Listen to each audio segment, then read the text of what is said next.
역사의 물줄기를 바꾼 시대의 용자, 시대의 내부 고발자. 이분 나오실 때 제가 느꼈던 감동이 있습니다. 오늘 다시 나오셨습니다. 노승일님 어서 오십시오. 네, 안녕하세요. 노승일입니다. 예. 생각해보면 만약에 노승일이 없었다면 이런 생각하면 아찔합니다. 그렇죠. 근데 우리는 노승일을 너무 홀대하고 있죠. 맞아요. 노승일 지금 막 일용직으로 가서 돈 벌고 막 이런 상황을 만들어 놨기 때문에 우리는 노승일에게 엄청나게 큰 빚을 지고 있는 거예요. 맞습니다. 이 본인의 인생의 모든 것을 포기하고 내부고발자로 용기를 냈었는데 예. 그리고 사실 현실도 그렇고요. 뭐 큰 어떤 누구 복지단체가 도와주는 것도 아니고 돈 벌면서 어렵게 일당 버시는 거죠. 예, 일당 벌어가지고 아이들 도와주고. 예. 그것도 도와주기까지 하시고. 네. 노승일 대한청소년체육회 이사장님 네. 나오셨습니다. 다시 한번 인사 크게 한번 해주십시오. 네, 안녕하십니까. 새해가 날아든다 시청자 여러분. 늘 건강하시고 행복하십시오. 예. 요즘 어떻게 지내세요? 요즘에 이제 아르바이트를 나가서 예. 이제 돈 벌어서 아이들 도와주고 남는 시간에는 아이들이 이제 같이 지도하면서 아이들에게 이제 제가 알고 있었던 뭐 기술이라던가 이런 노하우들을 조금씩 이제 전수시켜주고 있고요. 예. 그렇게 뭐 지내면서 좀 대한청소년체육회의 업무를 좀 담당하면서 지금 지내고 있습니다. 예. 대한청소년체육회에는 지금 뭐 후원이라든지 이런 게 좀 들어오는 편입니까? 후원은 많이 열악해진 상황이에요. 예를 들어서 뭐 기자분들 찾아오면 후원이 그렇게 많지 않다 이렇게 말씀드리면 그 이유를 이제 이영학 사건으로 두더라고요. 네.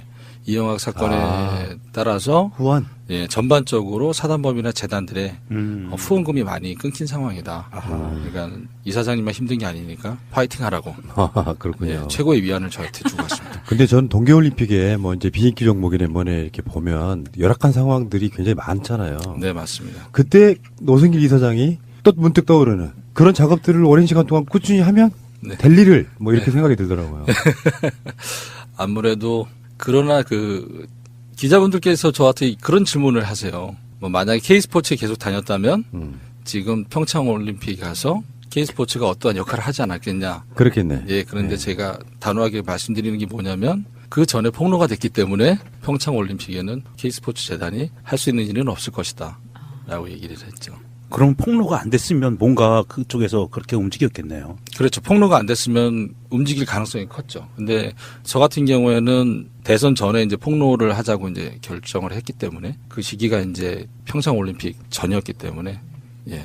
이번에 동계올림픽을 통해서 스포츠에 위대한 힘을 받거든요. 네네. 예전에는 우리 어머니가 그런 이야기 하셨던 기억이 나요.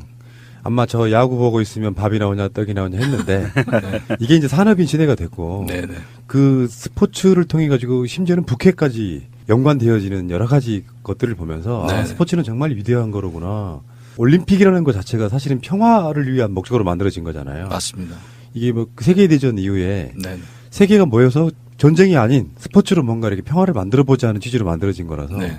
스포츠의 가치를 물론 이제 많이 바뀌긴 했습니다만 동계올림픽을 계기로 훨씬 더 스포츠의 위상이 좀 높아지고 네. 그게 이제 산업으로서의 자리매김도 좀 해야 되고요. 네.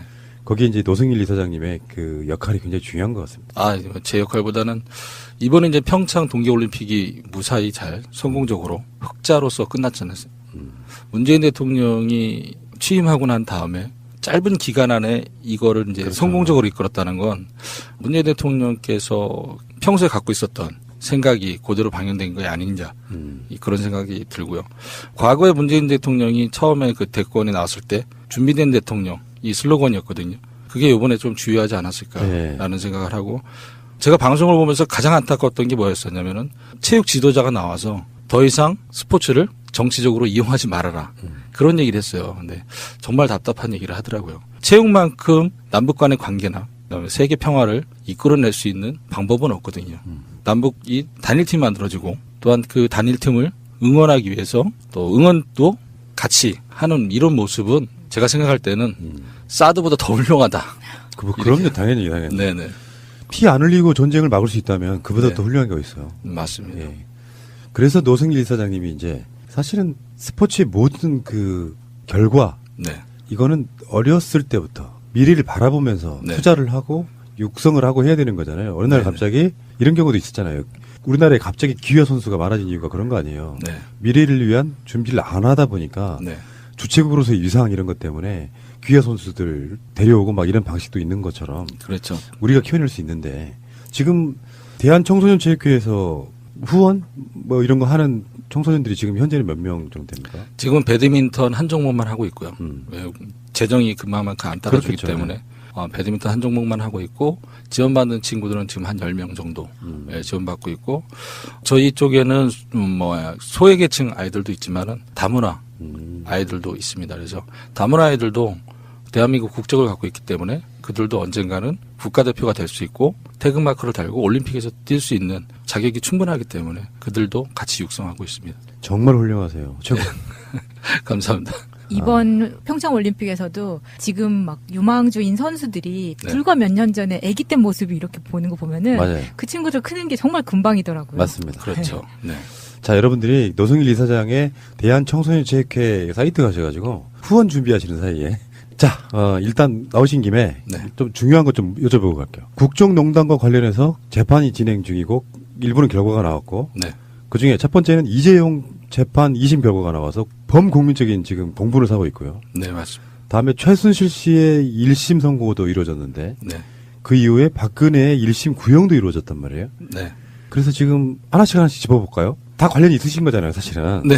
관련이 있습니다. 네. 예. 이재용의 2심 결과는 네. 1심에서는 징역 5년이었는데 네. 2심에서는 징역 2년 6개월에 집행유예 4년 이렇게. 그래서 프로적 석방시켜줬단 말이에요. 네, 맞습니다. 어떻게 보셨어요? 비분 관계 하셨죠? 제가 처음에 이제 삼성 이재용 부회장이 구속영장이 청구되고 구속이 처음에 기각됐었잖아요. 그때 가장 열이 받았었는데 또 한 번 또 열이 받은 게 이제 이번에 이제 2심 때 집행유예로 풀려났잖아요. 그리고 삼성 변호인단의 논리가 재판관이 다 받아들였다는 거죠. 왜 우리는 무상으로 선수에게 지급한 것뿐이다. 말 관련돼서 제가 거기에 대해서 만약에 검찰 측이었다면 그러면은 말을 무상 지원했을 때 무상 지원하는 계약서에 내용이 있었냐? 코어스포츠와 삼성전자 간에 또한 별도의 계약이 있었냐? 무상 지원에 따른 계약서가 없이 그냥 계약이었다. 구두로서만 얘기하고 그거를 판사가 받아들였다는 게 정말 화가 났어요. 정말 이게 우리나라의 법인가? 그렇죠. 예.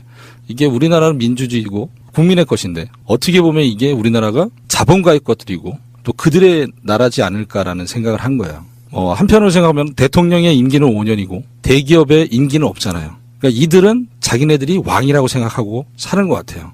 그러니까 이번에 정현식 부장판사가 낸 판결은 매우 부당하다. 대한민국의 법이 존재하는 이유 자체를 아예 없애버린 거라 생각하고 그런 법이라면은 대한민국 국민이 지킬 필요는 없잖아요. 대한민국의 법은 대한민국을 질서 있게 유지하기 위해서 만들어 놓고 모두 다 지키고자 해서 약속하는 건데 누구는 안 지키고 돈이 있다고. 맞아. 예. 그러면은 대한민국 국민이 어떤 누가 법을 지키면서 살아가냐 그 생각을 했었죠. 그러니까 이게 노승일 이사장하고 굉장히 연관성이 있는 게 네. 이재용이 제가 가벼워진 부분 중에 하나가 삼성이 사준 말 네. 요거 준 게 아니다 그런 결론이 나온 거잖아요. 그렇죠. 근데 최순실 재판에서는 김세윤 부장판사가 사준 걸로 인정했죠. 소유권은 최순실한테 있다. 그래서 최순실은 구형 25년에 실형 20년을 받게 되는 거죠. 그러면 그 당시에 그 말 네. 직접 보셨을 거 아니에요. 그때 당시에 정유라가 이제 2마리 말을 테스트하라고 해요. 하기에는. 그때는 말을 테스트하는 것까지는 봤는데 그 말을 산지는 몰랐어요. 근데 나중에 그 말 중에 한 마리를 샀다는 걸 이제 나중에 알게 된 거죠, 제가. 말 그게 가격이 얼마였었죠? 그때 당시에 20억짜리하고 30억짜리. 미치겠다 진짜. 그런데 삼성에서 제출한 말 계약서에 보면 그것도 많이 가격을 또 조정해 놨죠. 네. 다운 계약서 이런 그렇죠. 네, 네. 난 말이 되고 싶어요. 팔리고 싶어요? 나는 내가 평생에 환갑이나 뭐 이런 살쯤 되면 20억을 모아놓고나 있을라나 이런 20억이 뭐 빚이 그 정도 되는 것부터 모를까. 그게 그 돈이 말이에요. 대한청소년체육회에 있다면 얼마나 좋은 데 쓰이겠어요. 네. 정말 나쁜 사람들이지. 이재용 그렇고. 네. 최순실 결과에 대해서는 만족하세요? 징역 20년, 벌금 180억 원. 뭐 추징금이 또 따로 있고. 네네네. 벌금하고 추징금은 둘째 치더라도 형량이 좀 20년은 좀 너무 적은 거 아닌가라는 생각을 해요. 누린 만큼 벌을 받아야 되는데 네네. 그만큼 한 60 정도 누리고 네. 20년 정도 사는 거는 인생에 있어서 손해 아닙니다. 1심에서 20년이라는 거는 2심과 대법원에서 형량을 줄일 수 있다는 가능성을 준 거거든요. 제가 생각할 때는 1심에서 무기징역이 나왔어야 그 다음에 줄일 가능성이 없었을 텐데 20년을 줬다는 건 2심에 가서 또 줄이고 대법원에 가서 또 줄일 수 있는 상황이 되기 때문에 저는 20년은 1심에서 20년은 약하다. 무기징역이 합당하지 않았을까. 그러니까 이런 재판 결과가 나왔을 때 모든 국민이 다 히딩크였어요. 난 아직도 배고프다. 그러니까 양이 안 차는 거죠. 그렇죠. 우리가 울분을 가졌던 거에 비하면. 네. 그렇다면 박근혜 1심 구형 검찰이 지금 네. 법원에 징역 30년 내려달라고 네네. 구형한 건데 네. 이건 어떻게 보세요? 구형 30년을 내려줬는데 검찰에서 무기징역을 주었어야 되는 게 맞지 않을까. 형량을. 왜 그러면 최순실의 위치는 대통령 위치는 아니었잖아요. 하지만 박근혜의 위치는 대통령의 위치였단 말이에요. 그럼 대통령이 어떻게 그렇게 할 수 있느냐. 그리고 대통령은 무엇이 잘못됐냐면은 우리는 국민들이 세금을 모으잖아요. 그러면 세금은 공동의 기금이에요. 이 나라를 잘 이끌고자 하는 공동의 기금이고 그 공동의 기금을 잘 이끌어 달라고 대통령을 뽑아놨는데 대통령이 그렇게 부정부패를 저질렀다? 그럼 그 사람은 어떻게 형량을 30년을 줄까? 무기징역을 줬어야 되는 건 맞는 거죠. 네. 그러니까 그 이번에 검찰 구형에서 그런 얘기가 나와요. 네. 대통령이란 자리로 네. 헌정을 유린했기 때문에 네. 그 벌이 일반인하고는 완전히 다르다면서도 30년밖에 안 준 거죠. 그렇죠. 네. 네. 검찰도 너무 세게 때리면 역풍이 불까봐 네. 여론의 눈치를 본 게 아닌가 이런 생각이 좀 들 정도였어요. 그런 감은 없지 않아 있다고 말씀하시려고 했죠. 제가 해드릴게요. 불편하신 부분은. 네. 근데 지금 국정농단 사건 다 통틀어가지고 네. 증인 몇 번 나가셨어요? 증인은 청문회는 참고인 1번, 참고인 2번. 참고인 처음 갔다 이제 증인으로 본인이 네, 스스로 네. 내가 증인하겠습니다. 변신이 되고 예. 그다음에 이제 순서로 말씀드리면 최순실 재판, 헌재, 박근혜 재판, 그다음에 이제 삼성 이재용 재판, 그리고 이제 박근혜 재판. 그래서 4번 총 증인으로 총 4번. 고영태 재판은 그게 최순실 재판이었어요? 아니요. 고영태 재판은 따로 이제 따로 별도로 나가고요. 네. 총 5번? 네, 총 5번 나왔어요. 야, 그 불려가는 것도 힘들죠, 사실. 힘들진 않아요. 근데 힘들진 않은데 차비도 받고 괜찮아요. 차비를 줘요? 네. 그럼요. 네, 얼마나 줍니까? 6만 원 주던데요. 많이 근데, 올랐네요. 네, 헌재가 좀 짰어요. 헌재가 4만 원 줬어요. 청문회도 짰어요. 12시간을 같이 있는데 4만 원 주고. 그 증인으로 나가서 했던 그 증언들 중에서 네네. 가장 기억에 남는 재판. 가장 기억에 남는 재판은 이제 마지막 재판이었죠. 박근혜 재판. 예, 나가서 이경재 변호사하고 유영하 변호사하고 그 설전 싸웠던 변호사 거. 때, 네네. 그때가 이제 가장 기억에 남죠. 네. 그 변호인들이라고 하는 게 수준이 너무 떨어지니까 네네네. 준엄하게 꾸짖었던 걸로 기억하거든요. 그게 말이 되냐고. 그래서 제가 이제 진실을 왜곡하면서 질문하지 말아라. 내가 언제 진실을 왜곡했냐. 그것 때문에 이제 유영하 변호사하고 싸우고, 그다음에 이제 이경재 변호사하고는 차량을 구입할 때 2배를 높게 계산해서 해고된 거 아니냐. 그래서 최순실 같은 질문하지 말아라. 그러면서 이제 아유 시원해. 네. 실제로 노승일 같은 캐릭터가 있어야 상대방들이 움찔해요. 좌고우면하지 않잖아요. 바로 직진해서 하고 싶은 말 그냥 그대로 하는 거잖아요. 네네. 그렇게 해야 팩트에 대한 사람들의 인식이 확실하게 바뀌어요. 덜려 말할 필요가 없는 거예요. 그런 어떻게 보면 큰 재판이잖아요. 나라에서 네네. 이슈가 되는 네. 그런 재판에 들어가는 분위기는 어때요? 분위기는 TV에서 봤을 때하고 많이 틀려요. 그럴 것 같아요. 네. 어때? 더 중압감이 느껴져요. 묵직해요? 처음에 최순실 재판할 때 417호 대법정을 갔거든요. 네. 대법정을 갔을 때는 엄청 크더라고요. 저 혼자밖에 없다고 생각이 돼요. 앉으면 증인석에 앉으면. 근데 이제 재판 시작하면서 재밌어졌어요. 예, 이경재 변호사하고 이제 싸우고 뒤에서는 이제 타이핑 소리가 막 들려요. 기자들이 근데 기자분들이 막 다다다다다다다다다 이게 굉장히 이제 리듬감이 있어요. 여기 바로 자기 본사로 리듬을 타면서 송출되는 거야. 네 계속 얘기하는 거예요 이제. 이렇게 속보 이렇게 아니, 나오는 거예요. 그래서 중계를 하라는 거예요. 지금 네. 아니 뭘 대단한 거라고 그거를 그렇죠. 네. TV 카메라를 들이대지 못해요. 이게 대통령이 파면된 사건인데 그러게 그렇죠. 말이에요. 그걸 중계를 못 한다는 게 말이 안 되고 그 사이에 막 어떤 놈은 문자로 본사로 송구하고 그리고 타이틀을 헤드라인만 네. YTN이나 연합뉴스에 막 그 실시간 속보로 나갈 때 네. 그 보낸 그 문자 같은 걸로 계속 나가잖아요. 그러니까 맥락이 잘 안 잡힐 때가 있어. 네. 흐름을 모르는 거지. 그렇죠. 제목만 나오고 기사가 없는 거죠. 박근혜가 지금 4월 6일 날 1심 선고한다고 그러거든요. 그거 중계 한번 해주면 좋겠는데. 그렇죠. 중계를 하는 게 제 생각에는 맞다고 생각해요. 그러니까 다른 사람 같은 경우에는 이게 이제 인권 문제라는 것으로 탁탁 걸릴 때가 있어요. 재판 중계가. 그런데 박근혜 같은 경우엔 국민 스포츠. 그런 것도 있지만 법적으로 보면 박근혜는 헌재에서 파면된 사람이에요. 잘못해서 파면된 거거든요. 이미 확정된 거예요. 단지 지금 재판정에서 박근혜를 재판하는 거는 과연 몇 년이나 형량을 받을 것이냐 이 과정밖에 안 되는 거거든요. 그렇다고 봤을 때 이게 미결수라기보다는 절차상으로는 미결수지만 헌재에서 판결이 났으니까 기결수라고 보고 중계를 해주는 게 맞다고 봐요. 맞습니다. 만약에 이재용 2심 선고를 할 때 TV 중계가 됐다면 이렇게 저는 형량이 안 나왔을 거라도 보는 사람이에요. 정영식이라고 하는 사람이 생중계를 받고 있는데 내 얼굴이 나가는데 그런 판결할 수 있을까요? 그렇죠. 근데 여러분들 정영식 얼굴을 정확히 기억하십니까? 왜냐하면 밖으로 드러난 적이 거의 없기 때문에 사진 정도로만 보는 사람이라 길거리 지나가도 정영식 알아보는 사람 거의 없단 말이에요. 근데 TV 중계로 이재용을 풀어주는 판결을 한 사람은 내가 만약에 중계한다는 걸 알면서 재판 판결문을 작성하는데 이런 결과가 못 된다고 보거든요. TV 생중계 강력히 요구합니다. 그러면 노승일도 볼 수 있잖아요. 그렇죠. 최고의 용자. 그 재밌었던 싸움의 과정을 보면서 또 한 번의 청문회 과정을 또 볼 수 있었던. 뭐 제가 이제 매 재판마다 이제 증거물을 갖고 들어갔잖아요. 많이 당황했어요. 박근혜 재판 때는 이경재 변호사하고 유영화 변호사하고 증인은 모든 재판마다 이렇게 불쑥불쑥 증거물을 갖고 오면 우리가 당황해서 어떻게 해야 돼? 당황하라고 갖고 간 거예요. 당황하라고. 네.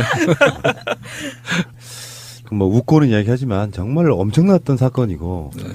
아마 명정님이나 우리 승일님이나 마차님이나 한 20, 30년 후에 네. 이때를 회고하면 어떤 느낌이 들까 싶어요. 사실은 4.19보다 더 어마어마한 사건인 거잖아요. 아, 그렇죠. 4.19는 어쩌면 미완의 혁명에 가까운데 이거는 나중에 어떤 결과가 나올지 몰라도 아직까지는 완성 아직까지는 형태죠. 완성 형태의 혁명인데 그것의 촉발점 그중에 큰 숟가락 하나 한 삽 딱 뜨신 분이 저는 노승일님이라고 봐서 아닙니다. 노승일님은 우리들한테는 거의 이제 까방권이 한 100장 정도 쌓여있는 사람입니다. 까방권만 있으면 뭐해. 대한청소년교육회 여기에 후원이 이렇게 없어가지고 지금 원대한 꿈은 그러신 거예요. 각 종목마다 최소한 한두 명씩은 후원할 수 있을 정도의 네. 어떤 예산 같은 걸 갖고 있으면 좋겠다. 네. 사실 그렇지 않아요?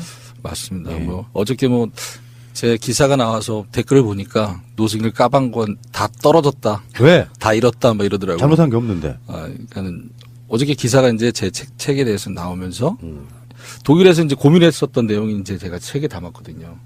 그 부분은 이제 책에 담을까 말까 고민을 많이 했어요. 자료를 수집하지만 이 자료를 전달하는 또 전략을 또 세워야 될 거 아니에요. 그래서 독일에서는 그 전략을 이제 지금 현재 대통령이 대신 문재인 대통령에게 뭐 최종적으로 전달하는 걸로 이렇게 전략을 세워서 그 부분을 책에다 넣었는데 그 부분을 보고 이제 문재인 대통령 팬들께서 하시는 말씀이 노승일 까방권 다 잃었다. 그런 말을 하더라고요. 그러니까 책만 팔아먹어라. 우리 대통령은 팔아먹지 말아라. 뭐 이런 얘기도 하고 뭐. 네. 그런 댓글을 보면서 그게 문재인 대통령 지지자일 거라고 생각하세요? 순진한 시기는. 네. 이야기 나온 김에 네. 저 이제 보통 이제 책과 방송이 묘하게 연결되는 딱 이 지점인데 네. 말씀하신 김에 네. 원래 노승일 이사장은 책을 홍보할 생각이 전혀 없었어요. 제가 꺼내겠습니다.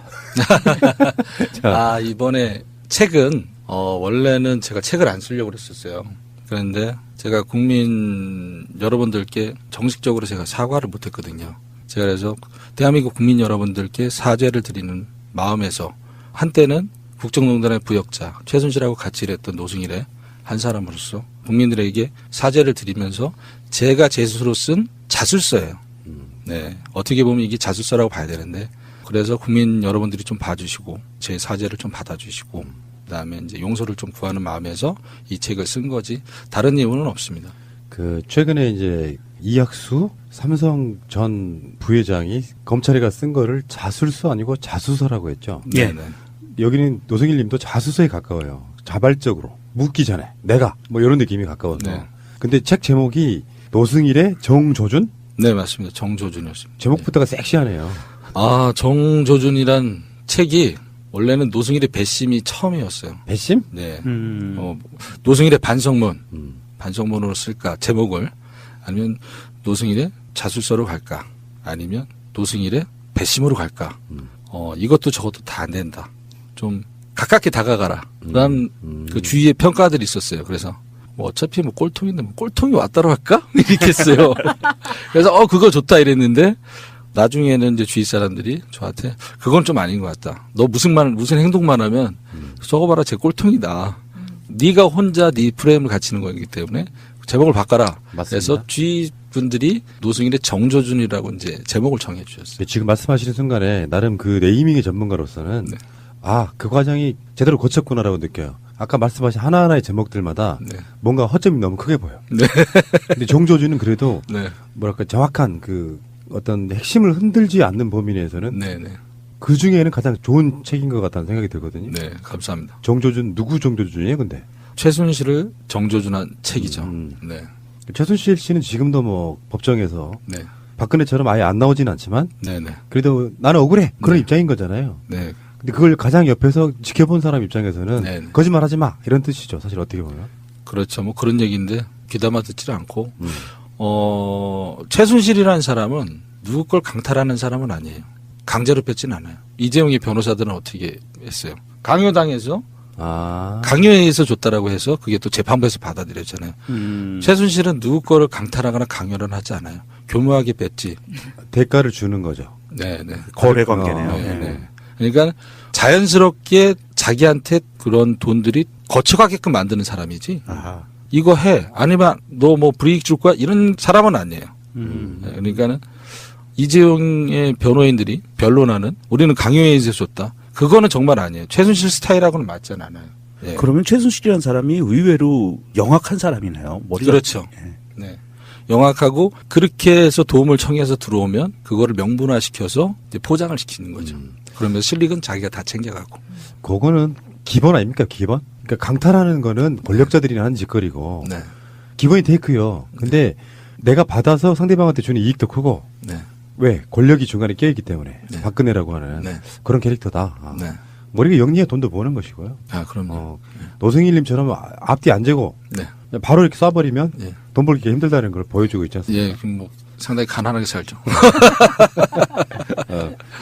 지금 국정농단 관련해서 사실은 대부분 다는 범죄자들이 많아서 네. 그 사람들이 책을 쓴다는 건 불가능하고 네. 국정농단을 폭로했던 사람은 그렇게 많지는 않잖아요. 뭐 검찰이 수사한다거나 이런 방식으로 나왔던 거고 네. 언론의 보도로 무너진 케이스라 네. 어쨌든 간에 국정농단 관련해서 책이 처음으로 나온 거예요. 우리나라 역사의 물줄기를 바꾼. 나중에 보세요. 이제 여기에 관련되어 있는 변호사가 쓰는 책도 있을 거고 여기에 관련되어 있는 누가 쓰는 책도 있겠지만 국정농단이라고 하는 한국 헌정사의 가장 위대한 사건 그걸로 만들어진 파면이 그 사건에 있어서 처음으로 이분이 책을 쓰신 거는 굉장히 역사적 의미가 있다고 보는 거죠. 근데 책 쓸 생각을 어떻게 하셨어요? 근데 책 쓸 생각은 국민들에게 사죄를 드리고 정식적으로 사죄를 드리고 싶어서 책을 쓰게 된 거죠. 되게 쉽지가 않거든요, 그게. 제 책의 이제 프롤로그하고 에필로그 부분에 국민들에게 이제 사죄를 드리는 마음이 다 담겨져 있습니다. 예. 저도 그 쓰고 싶은 이야기들이 많은데 네. 뭐 능력도 안 되겠지만 시간이 없어가지고 책 쓸 엄두를 못 내고 그냥 머릿속에 맴돌다가 네. 어떤 책을 하나 써야겠다라고 생각이 들면 어쩌다 한번 그래봐야 몇 줄 안 나가는데 네. 네. 책 하나 쓴다는 건 굉장히 작심을 해야 되거든요. 딱 어느 지점부터 그 생각이 들던가요? 이거 책 하나 써야겠다. 책을 써야 되겠다는 생각을 했던 거는 이제 작년 2017년 7월 달부터 생각을 했어요. 7월 달부터 생각을 했고 언론에서 국민들에게 이제 사죄를 드릴까라고 생각을 했었는데 그 방법보다는 사죄를 드리고 나의 최순실과 무슨 일을 도대체 했는지 어떤 과정을 겪었는지를 소상히 국민들에게 말씀을 드리는 게 좋겠다라고 생각해서 말씀드리는 시간이 항상 뭐 길진 않잖아요. 근데 책이라는 거는 제가 다 마음에 담아서 다 쓸 수가 있으니까 그래서 이제 책으로 옮겨지게 된 거죠. 그리고 이제 뜻하지 않게 또 이제 인쇄라는 부분이 이제 들어오는 이제 계약을 해서 그 부분은 이제 다 전적으로 이제 대한청소년체육회 운영자금으로 이제 쓸 생각이고요. 네. 어떤 부분 쓰실 때 가장 막혔어요, 그러면? 독일 얘기 쓸 때 저도 혼자 쓰면서 많이 울었어요. 힘들었던 네. 생각. 당시를 생각을 하면서 많이 힘들었어요. 아마도 그랬을 거예요. 왜 그러냐면 바쁘게 막 지나가다 보면 네. 옛날에 회고할 시간이 없고 주로 한다는 게 법정에 가서 증언하고 이러는 거잖아요. 네. 근데 다시 돌이켜보면 네. 밤중에 혼자 책을 쓰기 위해서 뭔가 다시 돌이켜보면 그때서 아마 그게 개인적인 회한들이나 감정들이 막 몰려들 때 눈물이 났을 것 같아요. 그렇죠. 그러니까 최순실이랑 같이 함께하면서 웃는 날은 없었거든요. 다 아랫입술을 꽉 깨물고 버텨왔던 시간들이었기 때문에 그거를 정리한다는 것 자체가 많이 힘들었죠. 네. 그러네. 이게 지금 보니까 책이 총 4장으로 돼 있다고. 네네. 그중에 보니까 1장은 당신들의 제국? 그게 이제 프롤로그 부분이죠. 네네. 당신들의 제국이란 최순실을 비롯한 그 권력자들만의 이야기 뭐 그런 걸까요? 네, 맞습니다. 이제 자본가들의 나라냐, 돈 있는 사람들의 나라냐, 힘 있는 사람들의 나라냐. 아, 이재용 포함. 네, 당연히. 네, 맞습니다. 예. 그 다음에 2장의 트로이 목마는 혹시 본인이세요? 아, 그거는 출판사에서 그렇게 정해준 거예요. 아니 딱 맞는 것 같아요. 아. 네. 네네. 3장 진실의 수단은 아마 그 본인이 재조정 건데 네네. 그걸 이제 폭로하게 되는 그 과정들을 쓴 것 같다 이런 느낌인데. 네, 맞습니다. 이제 그런 부분이죠. 이제 2016년 10월 25일 처음에 이제 서울중앙지검에 출석했을 때 그때 당시에 이제 검사와의 미묘한 싸움 그런 것들을 이제 담아서 놓은 아, 부분이죠. 그때로 잠깐만 돌아가 볼까요? 네. 그때는 정권 바뀌기 전이잖아요. 그렇죠.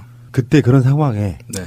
검사들은 어떤 내부 고발자, 양심 선언자로 보는 게 아니고 네. 상당히 어떤 정치적 목적을 가진 사람으로 보려고 되게 노력 많이 하죠. 그렇죠. 주로 어떤 식의 질문을 해요? 그런데 가면? 당시에 그 2016년 10월 25일에 검찰에 갔을 때는 검찰은 아무것도 안 갖고 있었어요. 달랑 페이퍼 하나. 페이퍼 하나가 뭐였냐면은 당시에 한겨레에서 기사 나왔던 거 하나밖에 없었어요. 거기에 대해서는 질문이었어요. 뭐 간단하게 주소, 성명, 주민번호 이런 거 연락처. 그다음에 뭐 K스포츠 입사 경위, 최순실을 아느냐 모르느냐, WK와의 관계. 그걸 모른다고 이제 잡았다니까 증거물로 제출한 게 한겨레에서 나온 회의록 딱 한 장. 뭐 더 이상 거기에서 어떠한 걸 진행하기에는 많이 힘든다는 생각이 들었어요. 예, 결국에는 검사님하고의 12시간 반 정도의 싸움 끝에 제가 이제 진실의 시간 4시간 반 정도 더 가져가서 말씀을 드리고 제가 이제 갖고 있었던 자료를 이제 제출하면서 그 다음에 이제 수사가 엄청나게 이제 크게 돌아가는 거죠. 이건 누가 작성했어요? 그러면은 제가 이제 이건 최순실에 의해서 누가 작성했다. 그러면은 계장님한테 박 계장님 누구 좀 불러요. 아, 이런 식으로 판이 해서 커지는구나. 네, 예, 계속 커지죠. 아. 네.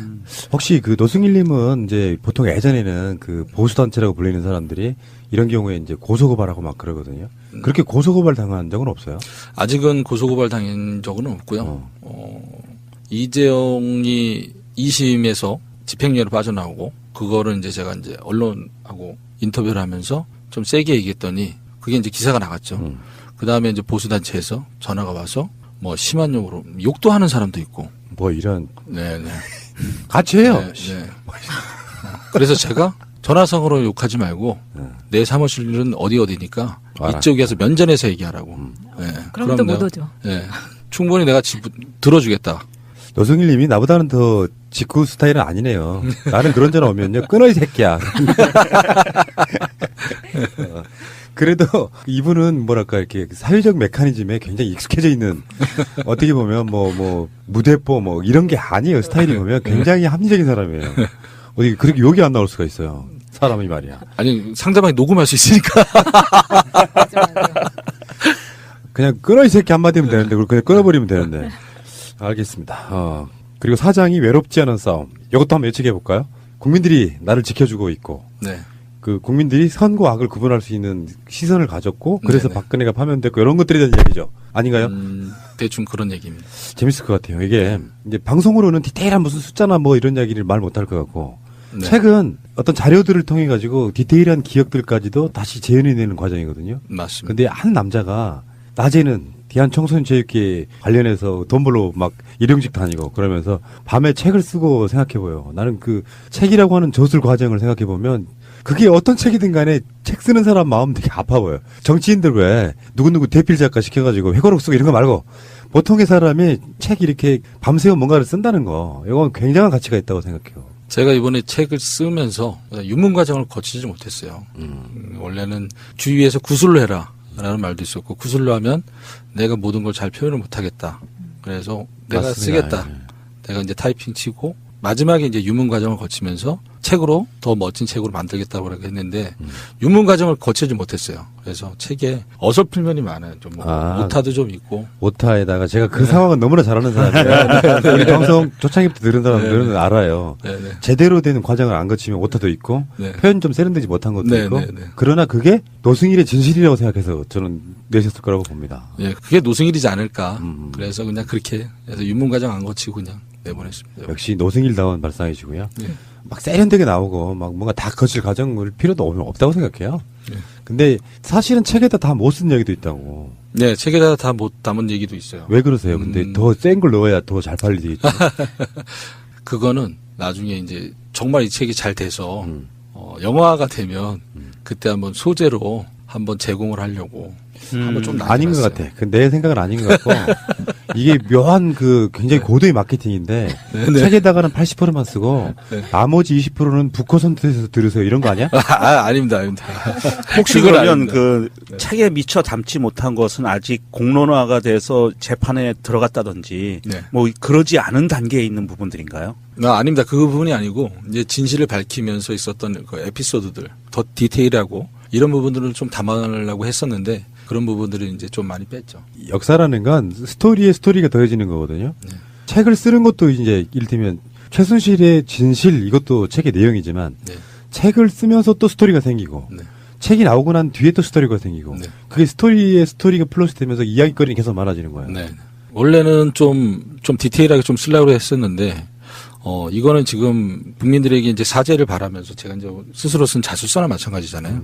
그런 책인데 너무나 자세하게 세련되게 쓰다 보면은, 세련되게라는 표현은 좀 그렇지만은, 너무나 자세하게 묘사를 하다 보면 얘 정말 이게 무슨 소설이네. 아. 이럴까봐. 예, 저 진실이 왜곡이 될까봐 그래서 많이 뺐습니다. 말씀드리자면 본인만의 의도를 많이 집어넣지 않았다 이렇게 네, 봐도 네. 될 것 같고요. 네네. 자, 근데요. 이제 나오신 김에 네. 제가 다른 방송에서 쓰려고 어떤 사실 확인만 하나만 하고 싶어요. 네. 지금 다른 방송에 네. 다루는 주제가 하나 있는데 거기에 지금 책 내용으로 들어있는 내용이 있어서 네. 한번 확인하려고 합니다. 네. 정윤회 씨하고 김관진 전 국방부 장관하고 굉장히 절친이었다는 맞아요. 거예요. 네네네. 그거를 이제 정유라한테 이제 듣죠. 네, 정유라하고 독일에 같이 있으면서 같이 이제 밥을 먹었어요. 마장에 있는 마국간에서. 마국간에 옆에 붙어 있었던 부엌에서 같이 밥을 먹으면서 그런 얘기가 했던 거죠. 뭐, 야, 유라야, 박 원장님이 너네 아빠하고 형님 동생 한다는데 그랬더니 웃기지 마세요. 우리 아빠는요, 김관진 아저씨하고만 형님 동생이에요. 아, 그렇게 해서 나온 발언이었구나. 네. 그러면서 이제 사냥도 같이 다녔고 이렇게 얘기를 해요.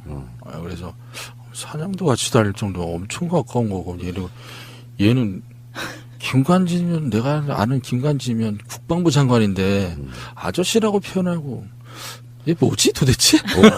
오래된 관계다. 그쪽 커넥션이 있었군요. 네. 그 이야기는 이제 그 관련된 이야기는 다른 방송에서 한번 다뤄볼 테니까. 네. 어쨌든 노승일님을 뭔가 소롱으로 끌어들이고 싶지는 않습니다. 그냥 우리 증인 보호 차원에서 네, 네. 확실해요. 정유라는 김관진을 아저씨로 부를 만큼 이게 단기간에 만들어진 관계는 아닐 것 같고 최소한 예, 그렇죠. 수년간 친한 관계였다. 네네. 아, 네. 뭔가 심증이 확 가는 부분이 그러니까 있군요. 정유라가 표현하는 우리 아빠는 형님이라고 부르는 사람이 딱 한 명 있다. 그게 김관진 아저씨다. 이렇게 표현했을 때에는 그만큼 정유라라는 사람이 아무한테나 형님 동생이라고 안 그런다는 뜻이나 마찬가지거든요. 그럼 김관진하고 이제 형님 동생이라고 그러면은 이건 보통 사이가 아니겠구나라는 생각이 드는 거죠. 그러니까 노승일의 정조준에는 이런 이야기들이 많이 들어있다는 거잖아요. 여러분들 궁금하시죠? 꼭 읽어봐야겠네. 지금 클릭. 자, 사실 이게 이 노승일의 정조준이라는 이 책을 제가 그 책 내용을 살짝 보니까 삼성과의 그 네. 독일에서 계약했던 그 상황들이 나오면서 증거를 남기기 위해서 사진을 찍던 그 살떨리던 순간들 네. 그런 것을 묘사해 놨는데 네. 사실 이 최순실 박근혜 국정농단 사건에 있어서 지금 우리가 1년 반이라는 시간이 벌써 지났거든요. 시작한 지. 1년 반이라는 시간이 지나면서 우리가 사실 팩트라는 것들은 많이 접해서 봤어요. 우리 전체 국민들이. 그런데 정말 그 안에서 깊숙이 내부에서 바라본 시선들은 접하지 못했거든요.